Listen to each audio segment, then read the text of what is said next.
La Bible nous dit dans l'évangile selon Jean, au commencement était la parole, et la parole était avec Dieu, et la parole était Dieu. Elle était au commencement avec Dieu. Toutes choses ont été faites par elle, et rien de ce qui a été fait n'a été fait sans elle. En elle était la vie, et la vie était la lumière des hommes.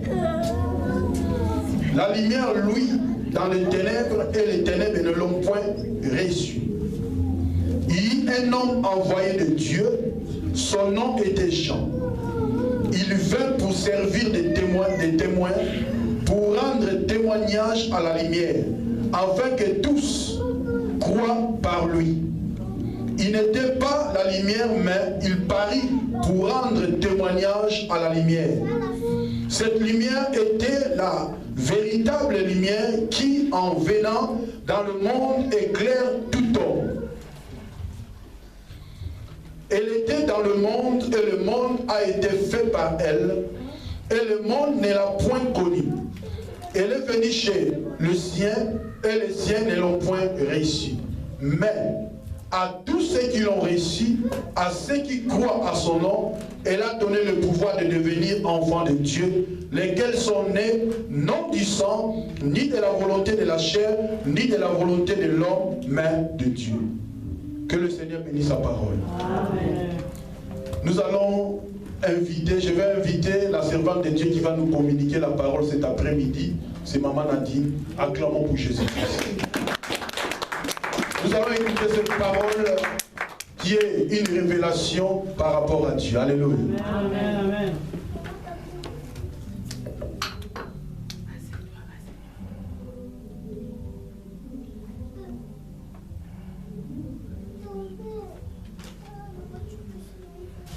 Alléluia.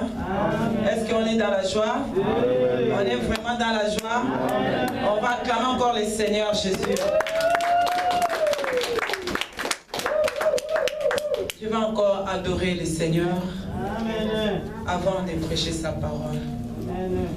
Jésus, le roi des rois, oh, alléluia.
C'est toi qui es le Seigneur des Seigneurs. Seigneur, je ne sais pas, je ne connais pas un autre Dieu que toi, Jésus. Toi qui as souffert la croix pour moi et mon frère. Toi qui as souffert la croix pour ce peuple qui est ici présent. C'est pourquoi, mon Dieu, nous venons encore t'exalter. C'est pourquoi, mon Dieu, nous sommes reconnaissants, reconnaissantes devant toi. C'est pourquoi, mon Dieu, nous voulons vraiment découvrir encore ce que toi tu es pour nos vies. Laisse que toi seul puisses encore te manifester en ces moments. Que l'honneur, la gloire, Seigneur, soit au milieu de nous. Dans le nom de Jésus. Saint-Esprit, sois le conducteur de ces moments. Saint-Esprit, laisse que toi tu prennes place dans ma vie. Que mon être charnel puisse disparaître. Que moi qui suis Nadine puisse disparaître. Que toi seul tu prennes place dans ma vie. Conduis ma langue, conduis mes pensées, conduis mon âme, conduis mon corps, Seigneur. Que tout ce qui va sortir de moi ne vienne que de toi. Dans le nom merveilleux et puissant de Jésus, nous avons ainsi prié. Amen. Amen. Amen. Nous acclamons Jésus. C'est vrai, notre Dieu, il est Dieu. et il renouvelle sa bonté chaque jour. Il est l'étoile brillante du matin, le soleil levant. C'est lui qui t'a donné la vie. C'est lui qui a permis à ce que nous puissions encore nous réunir en ces lieux pour l'adorer, pour écouter aussi sa parole. Nous savons dans ce monde, toutes choses que nous voyons sont doubles. Pourquoi je dis cela? Parce que quand on voit la vie, quelque part, il y a aussi la mort. Quand on voit la pauvreté, quelque part, il y a la richesse. Quand on voit l'humiliation, quelque part, il y a l'élévation. Quand on voit, je ne sais quoi, la maladie, quelque part, il y a aussi la guérison. Alléluia. Donc, toute chose dans ce monde a une solution. Toute chose dans ce monde a un but. Et pour concrétiser, pour arriver à ces buts-là, tu dois être dans la volonté de Dieu. Tu dois connaître le Seigneur Jésus. Et c'est lui qui va te donner la réponse à tout ce dont tu as besoin. Nous allons prendre nos Bibles. Nous allons partager quelque chose qui est aussi important pour nous, enfants de Dieu. Hébreux 2.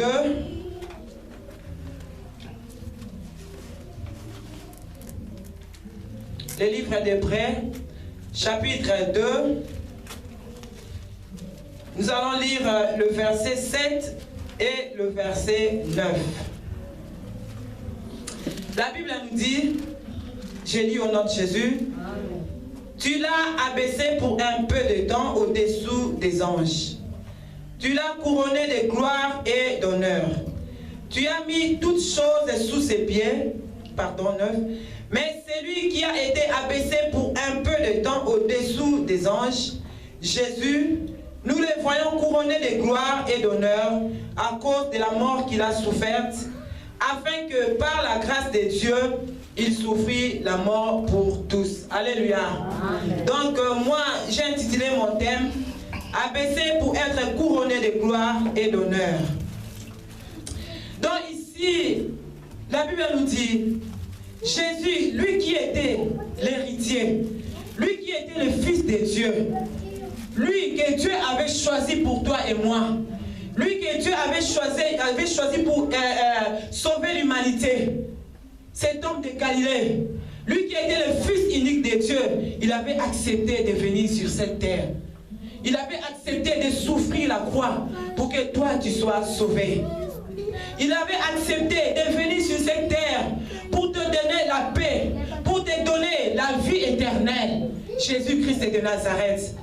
C'est pourquoi la Bible dit, tu l'as abaissé pour un peu de temps au-dessous des anges. Alléluia. Dans mon thème, je dis abaissé pour être couronné de gloire et d'honneur. Donc Jésus a quitté les cieux pour venir ici sur terre, pour la seule mission de te sauver toi. Pour la seule mission de se laisser trouver dans ta vie, afin qu'un jour, toi aussi, tu fasses part du royaume de Dieu. Donc c'est Jésus, quand Dieu l'a envoyé sur cette terre, en forme de l'homme, Dieu pouvait dire, je peux l'envoyer en esprit, comme esprit. Il pouvait descendre comme ça, en tant qu'homme de 30-33 ans. Mais Dieu, comme il est Dieu, Dieu connaît la personne qu'il a créée. Il a préféré d'envoyer Jésus à travers la femme. Donc Dieu voulait seulement nous faire voir comment nous devons marcher dans notre vie. Donc il a envoyé ce Jésus comme un bébé entré dans le ventre de Marie. Il est né comme tout enfant, 9 mois dans le ventre. Ce Jésus est né, il grandissait comme toi et moi. Ce Jésus jouait comme nos enfants sont en train de jouer. Parce qu'il avait la forme de l'homme. Bien qu'il était Dieu, mais il avait la forme de l'homme. Lui qui était un enfant, comme il avait une mission à atteindre, il a fallu que Dieu puisse l'abaisser pour une gloire éternelle. Donc Dieu a permis que Jésus soit humilié. Dieu a permis que les gens crachent sur lui. Dieu a permis qu'on mette même la couronne d'épines sur sa tête. Dieu a permis qu'on le perce même la côte pour que toi tu sois sauvé. Donc abaissé pour être couronné de gloire et d'honneur. Il devait être abaissé. Il devait être maltraité pour un jour la place que Dieu lui avait préparée, être à la droite du Père. Il devait souffrir tout ce que toi tu es en train de souffrir. Il devait mériter ce que toi tu es en train de mériter pour avoir le résultat quelque part. Jésus de Nazareth, la Bible nous dit, lui qui était ni tache, ni sans ride, ni tache, lui qui n'avait point de péché, lui qui était semblable à Dieu, lui qui était Seigneur, lui qui avait même la puissance de Dieu en lui. Mais il avait la chair comme toi. Il avait le sang comme toi. Il pouvait venir en tant qu'esprit. Parce que l'esprit n'a pas de chair. L'esprit n'a pas de sang. L'esprit n'a pas de os. Mais Dieu a trouvé bon de l'envoyer comme une personne normale. Il a souffert, Jésus de Nazareth. Il a accepté cette souffrance qui n'était pas facile. Il a accepté l'humiliation qui n'était pas facile pour lui. Il a accepté les injures qui n'étaient pas faciles pour lui. Il avait tout accepté parce qu'il savait ce qu'il devait hériter. Il savait ce que lui devait obtenir. Nous allons voir encore un exemple d'une personne.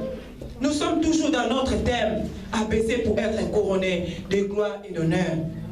Nous allons prendre l'exemple de Joseph. Moi, je sais que tout le monde connaît cet exemple. Joseph, dans le livre de Genèse, je vais expliquer, parce que tellement c'est long, je vais expliquer, je sais que nous connaissons ces passages, cette histoire. Donc nous savons que Joseph, il était vendu par ses frères. Pourquoi? Parce que Joseph avait une mission pour son Dieu. Il était tout un enfant, il ne savait rien. Mais Joseph, il avait eu une songe qu'il avait partagé avec son père. Mais en partageant ce songe-là, ce songe lui a ramené beaucoup de problèmes. Ce songe de Joseph a poussé même ses frères à les haïr, a poussé même ses frères à lui faire du mal. Et ses frères avaient vendu Joseph. Quand on a vendu Joseph, d'abord il méditait entre eux de les faire tuer. Mais comme Dieu avait une mission dans la vie de Joseph, il a refusé à ce qu'on puisse faire mourir Joseph. Un de ses frères a dit non, c'est mieux qu'on le vende. Et on a vendu Joseph. Joseph est allé en captivité en tant qu'esclave. Joseph est amené dans la maison de Potiphar. Arrivé là-bas, la femme du Potiphar, lui, elle aussi, vient encore tenter Joseph. Et à la fin, on a vu Joseph était dans la prison. Un enfant qui était tranquille auprès de ses parents. Un enfant qui, vraiment, qui était aimé de son père. Un enfant qui était, disons, courageux. Mais lui qui était parti pour ramener quelque chose à ses frères. Mais ses frères l'ont mis dans la citerne. Et puis ils l'ont vendu. Donc pour ses frères, pour ses parents, ils savaient que Joseph était mort. Ils savaient que Joseph n'avait plus de vie. Donc son père savait que Joseph n'existait plus. Il savait que Joseph était mort. Mais or, quelque part, Dieu avait gardé Joseph. Dieu avait protégé Joseph.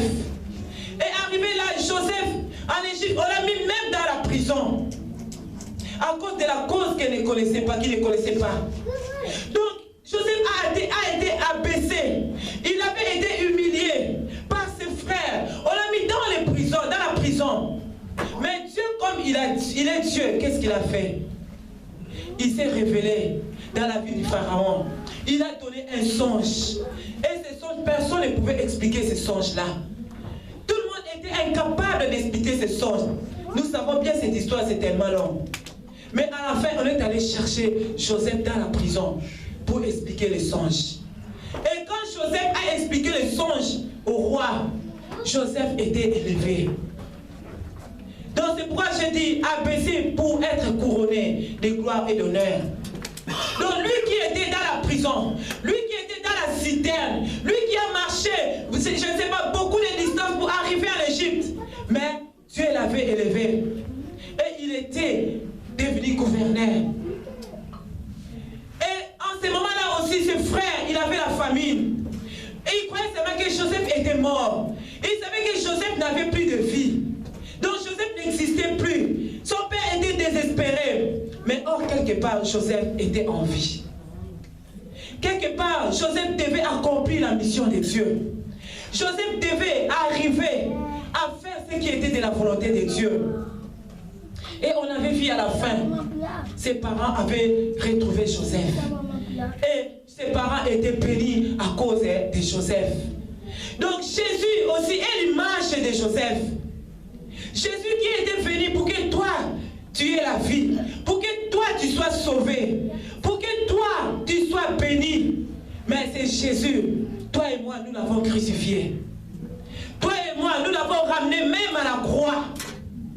Ces gens ont crié sur Jésus. Ils ont même craché sur lui. Mais ils ne savaient pas que la solution de leur vie était dans la vie de cet homme-là. Alléluia. Ils ne savaient pas que la réponse de ce dont ils avaient besoin était dans la vie de Jésus de Nazareth. Donc ils l'ont cloué à la croix. Il était resté là en train de souffrir à la croix. Il était resté là. Il savait la mission qu'il avait. Il avait même demandé à Dieu d'écarter la coupe, d'éloigner cette coupe, parce que c'était dur. Comme il avait la chair, il avait le sang comme toi et moi, c'était dur pour lui. Donc ici, la Bible nous dit, dans le verset 7, la partie A, tu l'as abaissé pour un peu de temps au-dessous des anges. Or, nous savons que Dieu a dit les anges sont à notre pouvoir. Les anges sont là pour travailler pour toi. Toi, tu as le pouvoir d'ordonner aux anges de faire quelque chose pour ta vie. Mais regardez comment Dieu a permis. Dieu a permis même que les anges, que Jésus soit même au-dessous. Quand on dit au-dessous, donc plus bas, plus inférieur. Donc Jésus était devenu inférieur par rapport aux anges. Les anges même qui étaient sous l'autorité de Jésus, mais Jésus était devenu inférieur à ces anges-là. Parce qu'il avait une mission à accomplir. Mais celui qui a été abaissé pour un peu de temps au-dessus des anges, Jésus de Nazareth. Regarde un peu ta vie. Depuis que tu as accepté Jésus, regarde le temps que tu as passé. Regarde comment tu es abaissé par des problèmes. Regarde comment la situation de ta famille est en train de t'abaisser. Regarde comment les finances sont en train de t'abaisser. Regarde des situations de mariage, je ne sais quoi, la santé est en train de t'abaisser. Tu es abaissé. Des fois tu pries, tu demandes au Seigneur, pourquoi cela? Pourquoi cela m'arrive-t-il? Mais Jésus, Dieu connaît pourquoi. Dieu connaît ce qu'il va faire en toi. Mais c'est à toi d'être sensible. C'est à toi de comprendre. C'est à toi de comprendre qu'est-ce que Dieu fait de toi. C'est à toi de comprendre la volonté de Dieu dans ta vie. C'est à toi de comprendre comment je dois marcher pour être couronné de gloire. C'est à toi de comprendre comment je dois faire pour être couronné de l'honneur. Alléluia. Il faut arriver à comprendre. Jésus savait qu'il avait une mission. Il savait qu'il devait mourir pour te sauver. Il savait qu'il devait mourir pour te ramener à la gloire. Mais il devait accepter la souffrance. Il devait accepter cette souffrance. Est-ce que toi tu acceptes la souffrance? Est-ce que tu acceptes de passer le désert? Est-ce que tu acceptes vraiment d'accomplir ton désert parfaitement avec le Seigneur? Des fois quand tu commences le désert, tu recules directement. Des fois Dieu te dit, ne fais pas cela, marche comme ça, parce que je vais te ramener comme ça. Toi tu refuses cela. Alléluia. On n'arrive même pas à faire la volonté de Dieu. On n'arrive même pas à accomplir ce dont Dieu a besoin dans notre vie. Ce que Dieu fait pour nous, c'est pour notre bien. Dieu ne fait rien dans ta vie pour te faire nuire. Dieu ne fait rien dans ta vie pour te ramener toujours dans la souffrance. Ou bien pour te laisser être péri. Pour aller dans l'enfer, non. Si Dieu te corrige, c'est pour ton bien. Si Dieu te parle, te fait voir comment tu dois marcher, parce qu'il connaît ce qu'il veut faire dans ta vie. Il connaît là où Dieu veut te faire parvenir. Que ce soit dans le mariage. Peut-être Dieu veut te faire honorer dans le mariage. Peut-être Dieu veut te faire honorer dans la parole de Dieu. Peut-être Dieu veut que toi tu sois puissant, mais en restant dans la parole de Dieu. Mais des fois nous nous refusons. Des fois nous nous détournons du Seigneur. Des fois, nous ne voulons même pas